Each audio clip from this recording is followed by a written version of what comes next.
Hey guys, this is Dr. Frank again, and today I want to talk about gum or periodontal disease. Probably you have heard periodontal or periodontium or periodontitis from your dentist a lot. Basically, periodontium means tissue around of the tooth.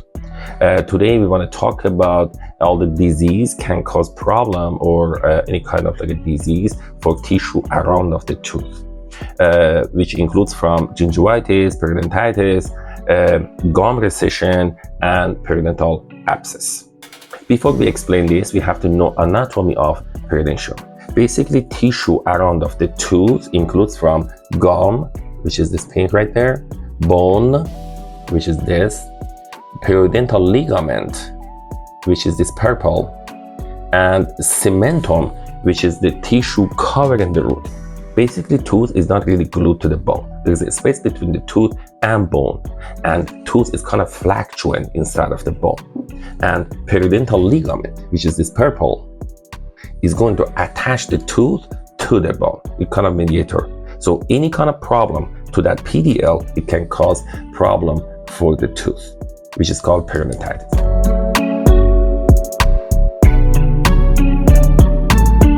All of you guys know what plaque is. Plaque is food debris. Basically, if we don't remove the plaque regularly, what's going to happen is buildup of the plaque is going to cause redness and swelling of the gum, which is called gingivitis, or inflammation of the gum, which is this, gingivitis. If this remains untreated, what's going to happen is it's going to progress to periodontitis, which gum is going to pull away from the tooth and cause a periodontal pocket. And as you see in the periodontitis, we have bone resorption, which is very important.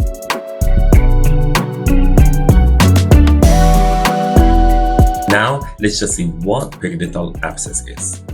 If gingival inflammation or periodontitis involves with any microorganism, usually bacteria, this is going to result in periodontal abscess. In general, periodontal abscess is localized collection of pus in the gum.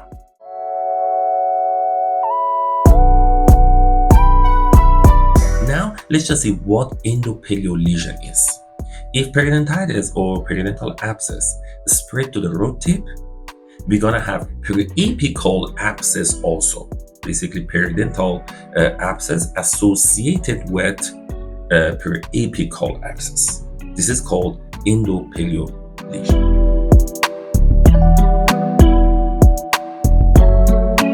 Now let's just talk about what gum or gingival recession means. Probably you have heard this a lot, or probably you are dealing with that situation yourself. Your gum is receding. As we said, one of the symptoms of periodontitis is your gum is pulling away from the tooth.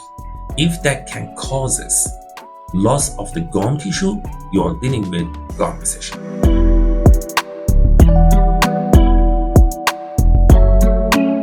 Now let's just talk about how we're gonna treat the periodontal or gum disease. Basically, we have two types of treatments, one surgical and non-surgical. One of the most important non-surgical treatment of severe gingivitis and periodontitis is scaling and root planning.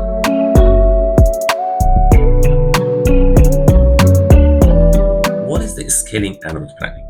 If plaque, which is the food debris, is not removed by brushing, that is going to get hardened around of the tooth and is going to cause calcular deposit. We as a dentist scrape away plaque, calcular deposit, and disease cementum to reveal healthy surface of the tooth. This scaling and root planning reduce inflammation and allow the healthy gum grows back around of the tooth.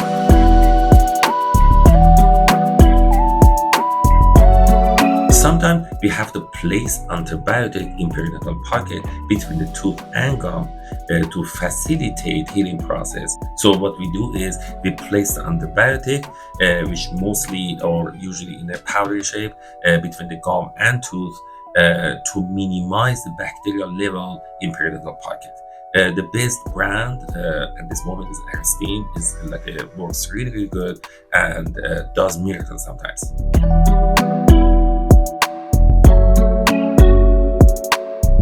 Now, let's just talk about laser gingivectomy. When we are dealing with periodontitis with more than 5 millimeter periodontal pocket, we better use a laser gingivectomy. This laser gingivectomy is going to kill the bacteria causing the gum disease and is going to facilitate healing and reattachment of the gum.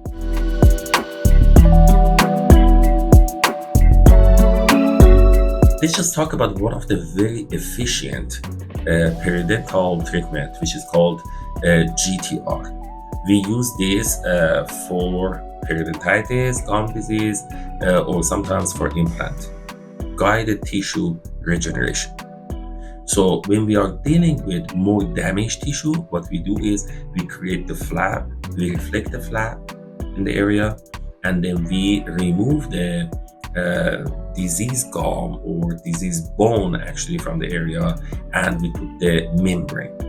This membrane acts like a barrier and is not gonna let any unwanted tissue or bad tissue to grow. Over the time, this membrane is gonna allow healthy bone to grow, and after a while it's gonna resolve by itself. So guided tissue regeneration is one of the very efficient periodontal treatments. Now let's just see how we're gonna treat gum or gingival recession. For this, we have to do the gum or gingival graft. What we do is we have to actually designate the donor side, and then which usually is the palate area, and we harvest the gum tissue from that. And in the recipient side, we have to make a flap, reflect the flap, and then transfer the graft and return the flap back and suture it back. This is gonna let healing process happens, and after a while we're gonna have new gum tissue around of the tooth.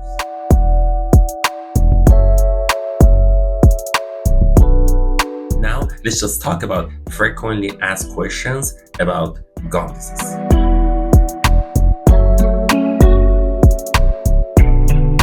One of the most important questions people ask is, what is scaling and root planning?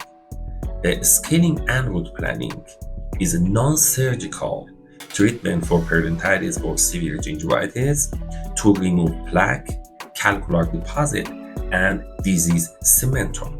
Because it is deep cleaning, we usually numb the patient, and after a treatment, usually patient is sensitive.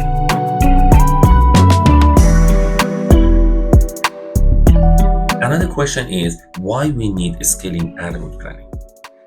When we need scaling and root planning, we are dealing with either severe gingivitis like this or periodontitis. In severe gingivitis, we have gum inflammation, periodontal pocket, and bone resorption in periodontitis. So we need scaling and root planning to remove the plaque, calcular deposit, and disease cementum to actually prevent having more damage in the bone.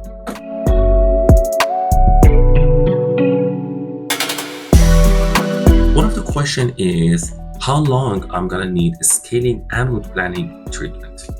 If you want to summarize it, we need scaling and root planning because of two reasons. One, gingivitis without actually bone resorption. Second, periodontitis with bone resorption. If you have advanced gingivitis without bone resorption, after several actually deep cleaning or scaling and root planning, there is a possibility you're going to go back to simple cleaning because there is no bone resorption. But as long as you have periodontitis, which is a bone resorption, you need scaling and root planning for rest of your lives. There is a possibility we have to add another or other actually treatments to scaling and root planning to save your teeth. But scaling and root planning for the beginning is the must.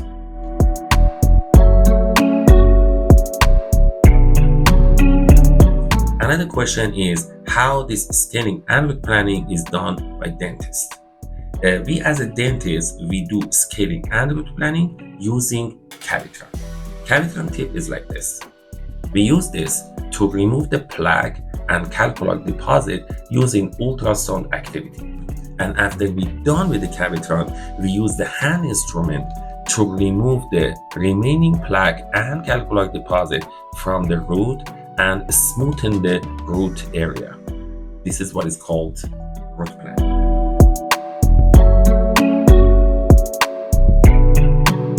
Another question is, if scaling and root planning painful? As we mentioned, we have to use some instrument to go under the gum to perform scaling and root planning. That's why your dentist should numb you to perform the procedure.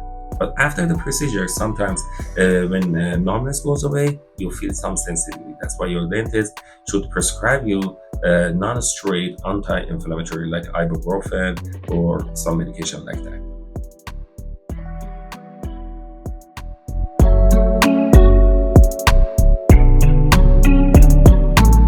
Another question is the most common question which patient ask about scaling and root planning. How long does it take? Depends on severity of inflammation, periodontitis, gingivitis, periodontal damage, and calculoid deposit. Plaque is different, but usually it takes between 20 or 25 minutes up to 45 minutes. But again, depends on how much calculus or calculoid deposit you have, how much periodontal damage or how much inflammation you have is different.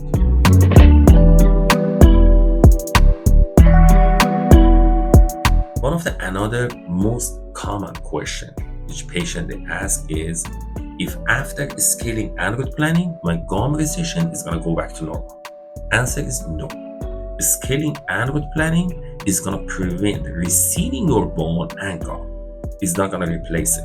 That's why for replacing your gum, you have to do the gingival graft.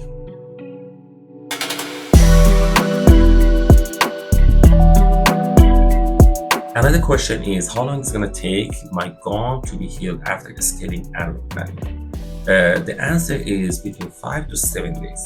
When we do scaling and root planning, we check our patient in a week to see all the healing process is happening properly, and if we have to do some further kind of procedure or not. But between 5 to 7 days, your gum is going to go back to normal, and you're going to see the pale pink gum, which is the healthy gum. Thank you for watching this video.